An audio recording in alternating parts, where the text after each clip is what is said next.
आपल्या आयुष्यात काही नाती अशी असतात जी आपली सगळी मानसिक शांती जणू काही हिरावून घेतात. तर आज आपण याच नात्यांबद्दल बोलणार आहोत. म्हणजे जी नाती आपली ऊर्जा कमी करतात त्यांना ओळखायचं कसं आणि त्यांना सामोरं कसं जायचं, जेणेकरून आपलं मानसिक स्वास्थ्य आपण जपायला शिकू. कधी आपल्यासोबत असं होतं का, की आपण एखाद्या व्यक्तीशी बोलतो आणि बोलून झाल्यावर प्रचंड थकवा जाणवतो? गंमत म्हणजे कोणतंही भांडण झालेलं नसतं, वादविवाद नसतो, तरीही मन एकदम अस्वस्थ होऊन जातं. असं का होत असेल? यामागे ना एक खूप महत्वाचं कारण असू शकतं. खरं तर काही लोक जाणीवपूर्वक असो किंवा नकळतपणे आपल्या मानसिक स्थितीवर आणि आपल्या आत्मविश्वासावर खूप नकारात्मक परिणाम करतात. त्यांच्या सहवासात आपली सगळी एनर्जी डाऊन होते आणि आपण स्वतःवरच शंका घ्यायला लागतो. चला, तर मग अशा लोकांच्या पहिल्या प्रकाराबद्दल बोलूया. हे असे लोक आहेत जे थेट आपल्या आत्मसन्मानावर, आपल्या सेल्फ कॉन्फिडन्सवर हल्ला करतात. यात ना साधारणपणे 3 प्रकारचे लोक येतात. एक, जे सतत टीका करतात. म्हणजे ते कधीच आपलं कौतुक करणार नाहीत, फक्त चुकाच शोधत बसतील. दुसरे म्हणजे नकारात्मक बोलणारे. प्रत्येक चांगल्या गोष्टीत काहीतरी वाईट शोधणार आणि म्हणणार, हे काय जमणार नाही. आणि तिसरे, जे आपल्याला कमी लेखतात, थेट आपल्या क्षमतेवर शंका घेतात आणि आपला आत्मविश्वास कमी करून टाकतात. आणि हे वाक्य अगदी बरोबर सांगतं की अशा लोकांचा आपल्यावर कसा परिणाम होतो. ते हळूहळू आपला स्वाभिमान इतका कमी करतात की आपण प्रत्येक निर्णय घेताना घाबरू लागतो. सतत लोक काय म्हणतील या विचारात अडकून पडतो. आता आपण दुसऱ्या प्रकारच्या लोकांबद्दल बोलूया.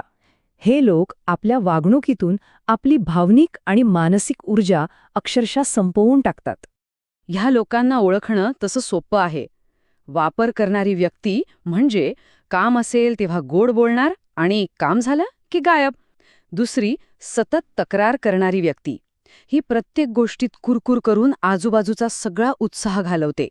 आणि तिसरी, भांडणं उकरून काढणारी व्यक्ती.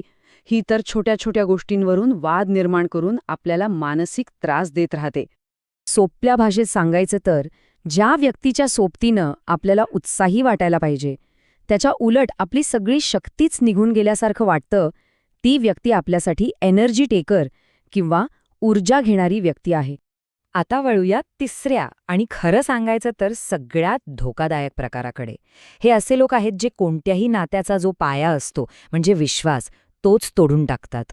ह्या लोकांच्या वागण्याचा ना खूप जास्त त्रास होतो. विचार करा, आपण ज्या व्यक्तीला आपलं समजून मनातल्या गोष्टी सांगतो, तीच व्यक्ती जेव्हा त्या गोष्टी सगळ्यांना सांगत सुटते किंवा आपल्या पाठीमागे वाईट बोलते, तेव्हा विश्वासाला खूप मोठा तडा जातो. आणि दुटप्पी वागणारी व्यक्ती तर आपल्यासमोर एक आणि दुसऱ्यांसमोर दुसरंच काहीतरी बोलून नात्यात सतत गोंधळ निर्माण करते. हे वाक्य नात्याचं सार सांगतं, नाही का? कोणतंही नातं हे दुतर्फी असतं. जेव्हा एक व्यक्ती सतत विश्वासघात करते तेव्हा ते नातं नसतं, ते एकतर्फी ओझं बनून जातं आणि असं नातं जास्त काळ टिकूच शकत नाही. मग अशा परिस्थितीत करायचं तरी काय? यावर एकच उपाय आहे आणि तो म्हणजे सोडून देणे. आणि ऐका, हे हार मानणं अजिबात नाहीये, तर स्वतःच्या मानसिक आरोग्यासाठी उचललेलं एक खूप शक्तिशाली पाऊल आहे. बघा, अशा लोकांशी भांडून आपण फक्त आपली ऊर्जा वाया घालवतो आणि हळूहळू त्यांच्यासारखेच नकारात्मक बनतो. याउलट त्यांना शांतपणे सोडून दिलं तर आपण आपली ऊर्जा आणि मनःशांती दोन्ही वाचवतो आणि आयुष्यात पुढे जाऊ शकतो. ही एक गोष्ट आपण सगळ्यांनी नेहमी लक्षात ठेवली पाहिजे. कोणाला तरी चुकीचं सिद्ध करणं किंवा एखादा वाद जिंकणं हे आपलं ध्येय नाहीये. आपलं ध्येय आहे आपली मानसिक शांतता आणि आपलं स्वास्थ्य जपणं, कारण तीच आपली सगळ्यात मोठी संपत्ती आहे. हे वाक्य आपल्याला खूप मोठी शिकवण देतं. प्रत्येक वेळी उत्तर देणंच गरजेचं असतं असं नाही.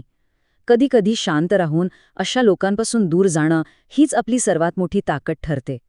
हे स्वतःला वाचवणं आहे, पळून जाणं नाही. तर जाता जाता हा एक प्रश्न स्वतःला नक्की विचारायला हवा. आज आपण जे काही समजून घेतलं त्यानुसार आपल्या आयुष्यात अशा कोणत्या व्यक्ती आहेत ज्यांच्यापासून थोडं अंतर ठेवून आपण आपल्या मानसिक आरोग्याचं रक्षण करू शकतो? कारण शेवटी आपला आनंद आणि आपली शांतता यापेक्षा महत्त्वाचं काहीच नाही.